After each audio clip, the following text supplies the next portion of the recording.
Hello everyone, it's Love here, and yes, you will be seeing my duel against #1 Mythic in the world in this video. And I was kinda surprised what my opponent was playing, so let's see if you can guess. The game will be very intense, however, before you go there is more in this video that will actually blow your mind. When I show you my win rates, it will change how you see win rates in the game.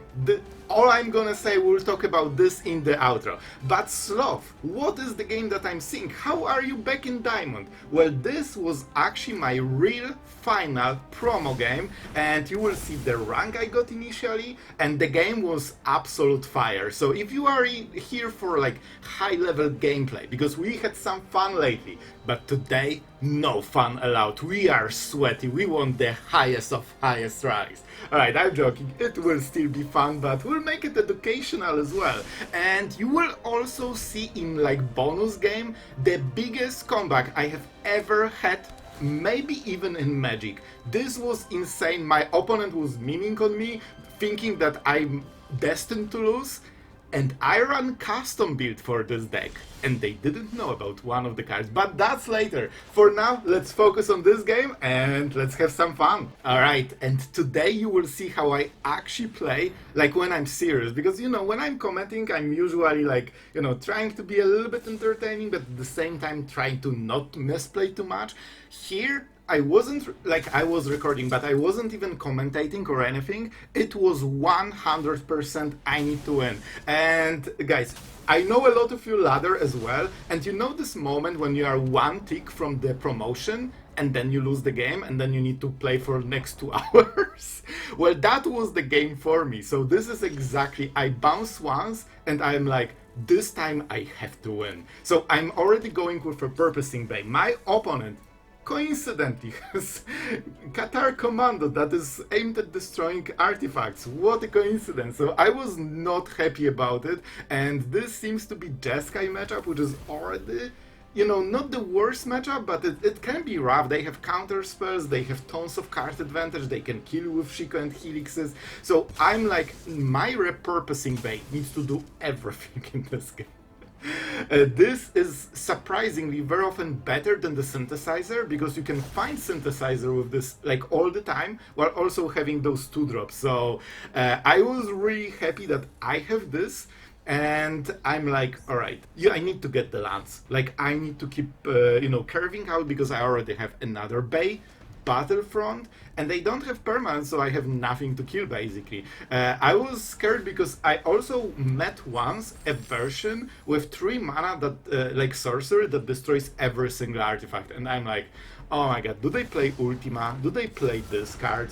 Am I hard countered? I already see this Qatar Commando and I'm like, oh man, it's not looking great. This is a very strong deck, so this is definitely not a free win for me. I wanted a free win at this point, and guys, just so you understand, it wasn't like, you know, 4 hours of gameplay. I don't remember exactly. You know what? I'll check. Alright, I did check. It was close to 16 hours non-stop playing across 2 days, just to be clear, but it was like those hours were not like queuing, you know, trying to change the deck or anything. It was literally only gameplay. So at this point I was like, I need to win this, I need to break this game. But it was hard, and I wasn't sure if I get there, because some of the matchups I got were incredibly, like, it felt like you are destined to lose them, and I wasn't sure which one I got here. Spell Pierce is the biggest deal here, and one of the things that I was running in my custom build, because there were a lot of control decks, and I'm like, this Spell Pierce is the way I can outplay my opponent, even if they don't know. And here we go with the Battlefront.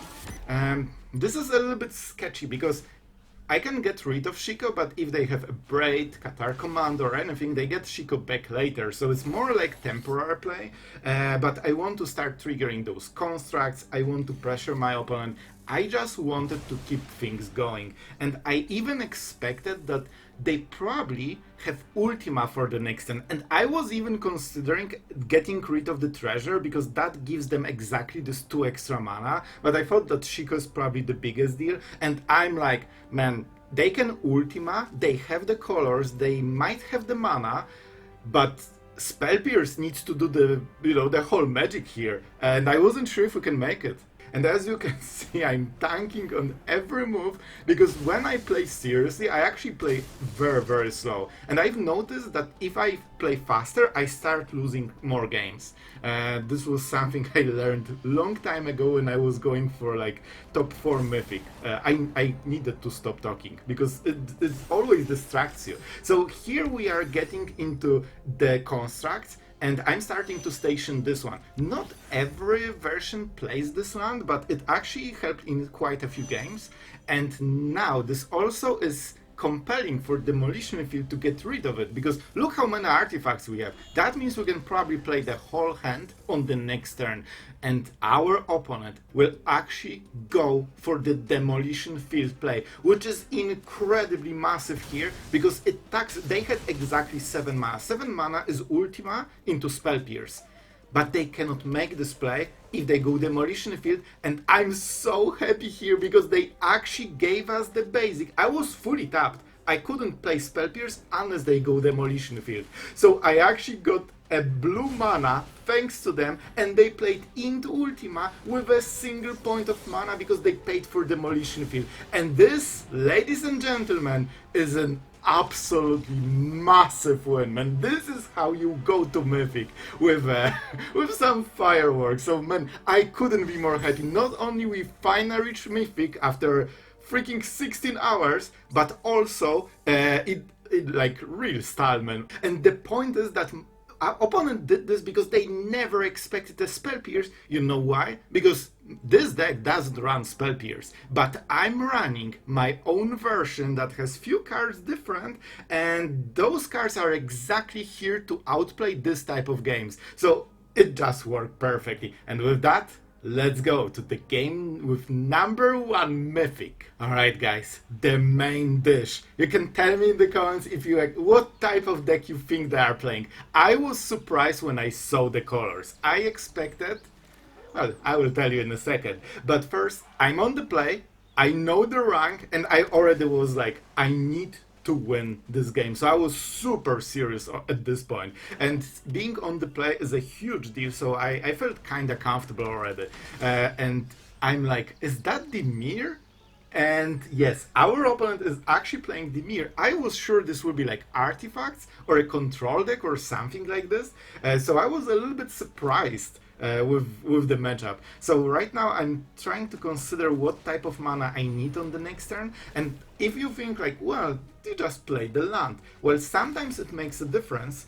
Because you are showing the colors, and for example the Starcage is double white. So if you have only 1 white, a lot of good players will risk that maybe you don't have a sweeper on turn 3. So you need to be smart about it. You also have fast lands with starting towns, you have tap lands with, those stations. You need to make it perfectly, because if you miss 1 turn, you are out.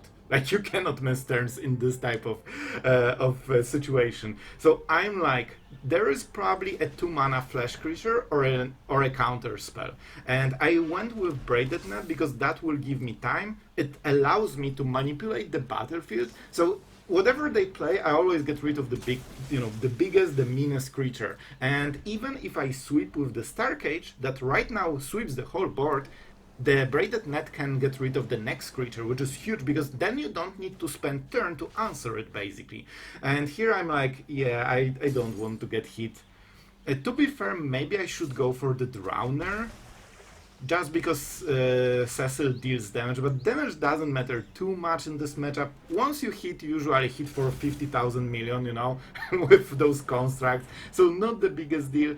And here I was incredibly happy to see the Starcage, because we drew a second one, which is big deal, because my plan was to go for Starcage and then go Repurposing Bay and go from there and try to find the value. But just top decking Starcage was absolutely massive, because as you know, Dimir usually has at least 1 counter spell, very often multiples, so you don't really expect your first big spell to be super impactful. And this draw was even better, because with Sawblade we not only get a 2 mana artifact that kills something, but at the same time, it can also be sacrificed to the Repurposing Bay, and that gives us a ton of options. You can just Sawblade, and then sacrifice it, get something else, and here I'm going for the Starcage, because that's a sweeper, and look at the situation. Now we have 3 mana invested in the Repurposing Bay. This gives us option to just spend 2 mana and every turn get a super powerful, stuff. Like most of the important things in this synthesizer deck are 3 mana. And we also have the Braided Net, which helps us against, all the aggression. We are at 16, and our opponent has double fairies. It's kinda strong because it's very hard to remove. I don't forget that you have limited Starcages in this deck, so even though you can tutor them, I already have half of the whole Starcages in the deck. So if I go for another one, that means I'm starting to be a little bit of the value in the deck. So that's something you need to consider. And here I'm like, Fomori Vault is a good draw, because with this we can try to find whatever we need, and we already have 6 lands, it should be okay. So I'm like, do I go for the Sawblades? I can already sacrifice it on the same turn and get a 3-drop, like maybe Synthesizer. And it feels like okay choice, because we have the damage basically. The Sanctuary was on my mind. This is annoying. And one of the good parts about this play as well is that Sawblade is super cheap. Even if they have a counter spell, you can just pay. And also activate Repurposing Bay after it. So Dimir doesn't have good options against this. And now we ramp the pressure. We can scry, which is also nice, so we can find the right card. I mean, the choice here, you can roll the dice. One card is not like the others. So man, at this point I was super happy, but this Sanctuary was the problem. And Braided Net here, oh man, it's non-land. It cannot tap the Sanctuary. And that's a huge problem. You can try to transform the Braided Net, but it's slow. So you need to kind of work with what you have. Curiosity is even bigger problem, because it's 4 mana converted cost. It doesn't die to a normal, hit. So I only can tap this, we are doing it of course to prevent the card advantage, but I would prefer to go for the Sanctuary. It deals more damage, and even this one card is kinda massive, so at this point I'm like, oh boy, do I roll the dice with the Battlefront? Because I wanted to win this game, I wanted to beat #1 Mythic, and I'm like, if I whiff here, I will probably lose the game. Starcage hits not everything, but a lot.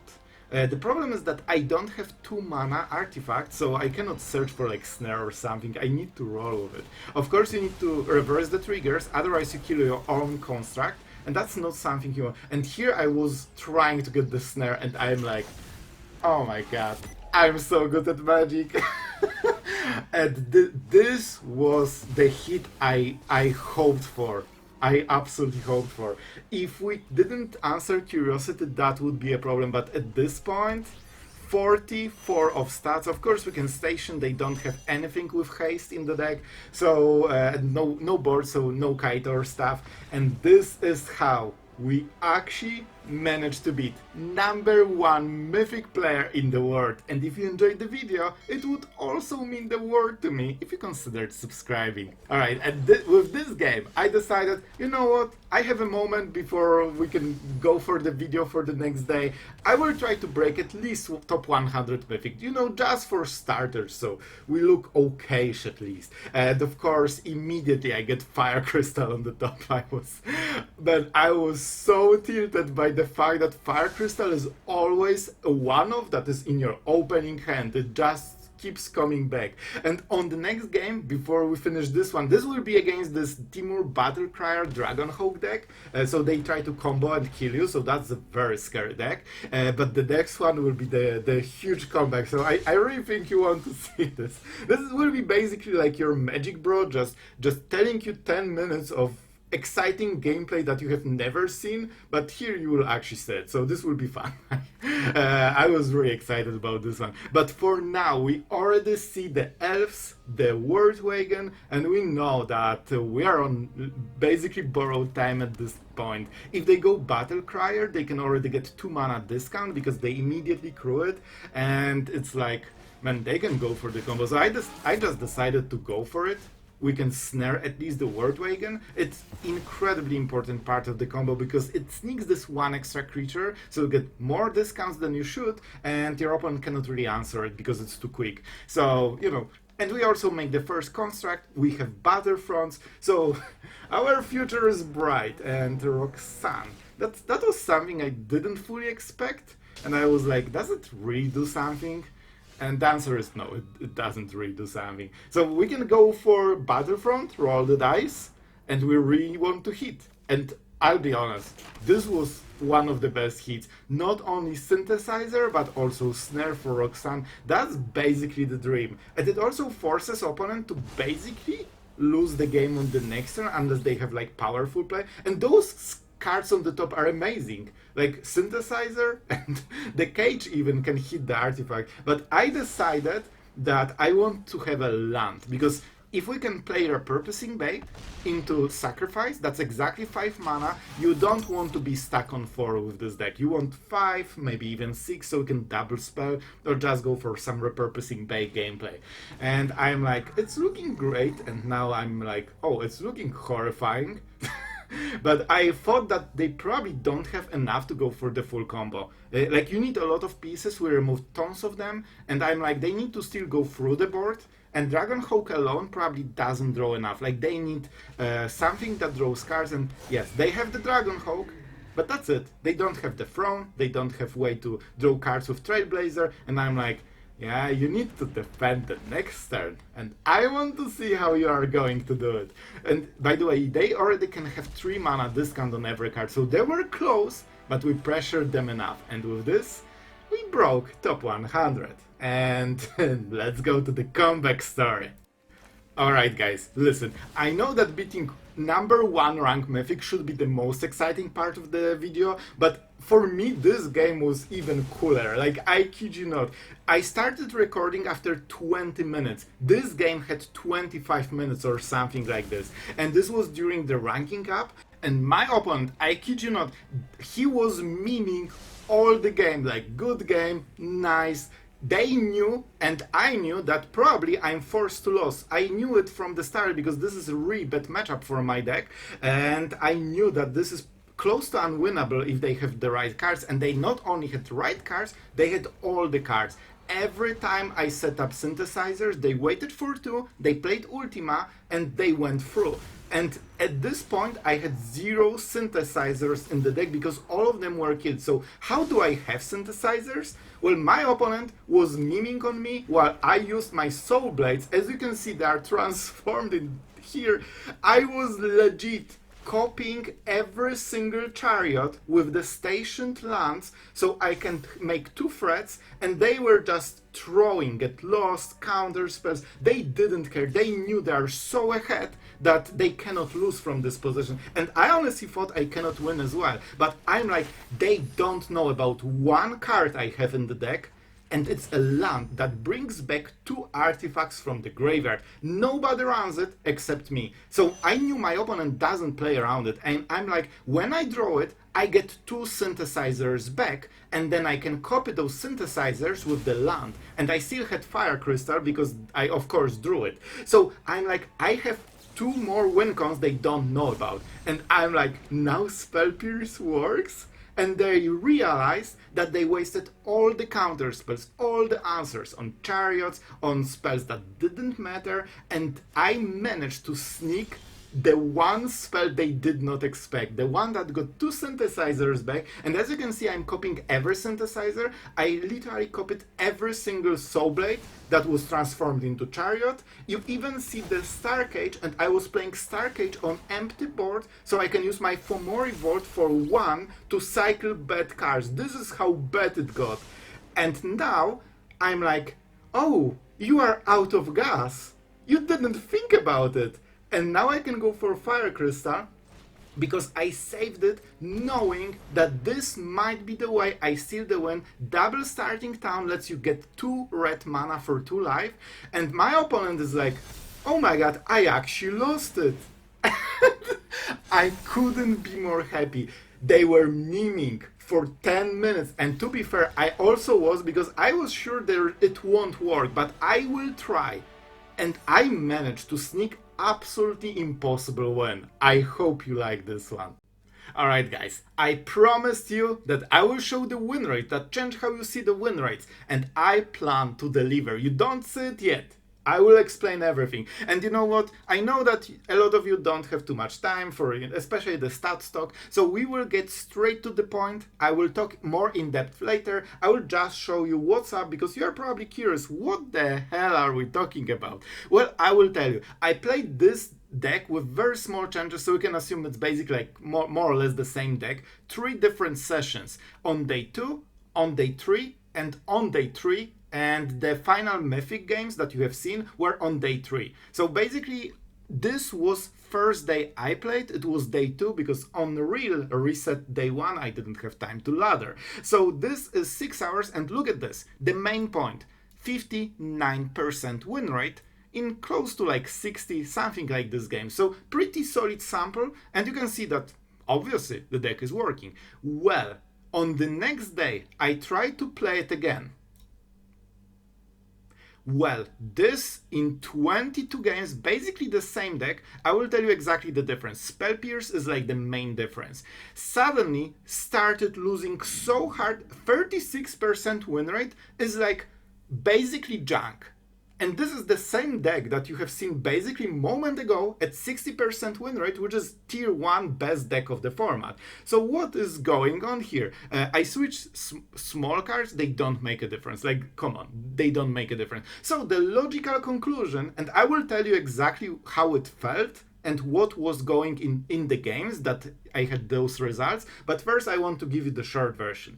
And the difference obviously seems, well, you added Spell Pierce. Maybe they are just bad. Well, let's see. This will be the stats that finally got me to Mythic on the same day I played this. It was like, I think 1 hour difference, and I'm not sure, maybe I even played one after another. I tested few other decks, so I don't remember if I played them instantly, but this was basically right after what you see here.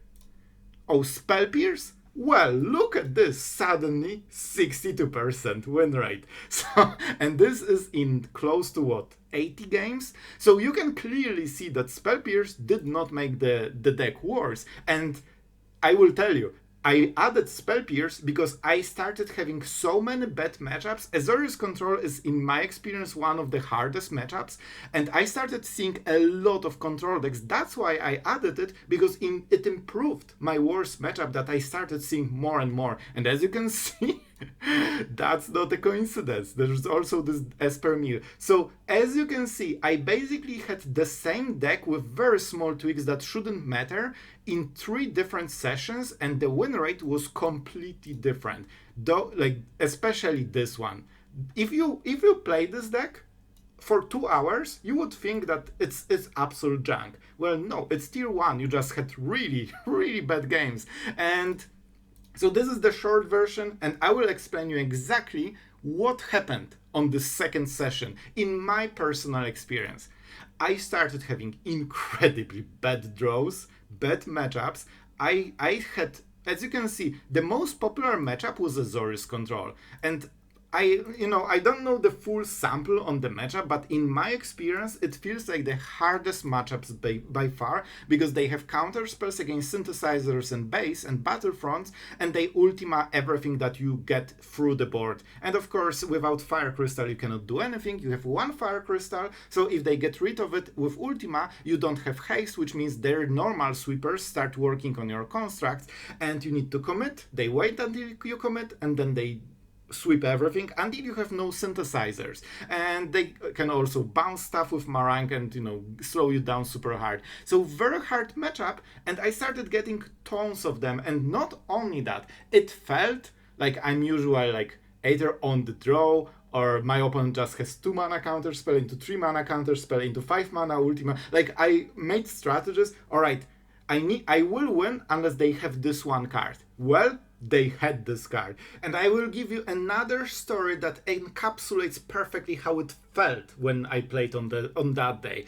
There was a Golgari deck, yeah, this is exactly the one game, and it felt like junk. They didn't do anything meaningful. I had synthesizers, I had repurposing base. I was like, bro, this is a free win. You know, probably our opponent is having some junky deck and I will win. And I'm like, but man, today it's going so bad. What's the only card that could actually win them the game? And I thought for a moment, and I'm like, oh my god, they will probably play cease and desist because I think this is the only card in those colors that will win them the game right now. And I kid you not. Like, listen, it's just a story, but I promise it was true. They played cease and desist on the next turn. And I'm like, oh yeah, that makes sense. That makes sense.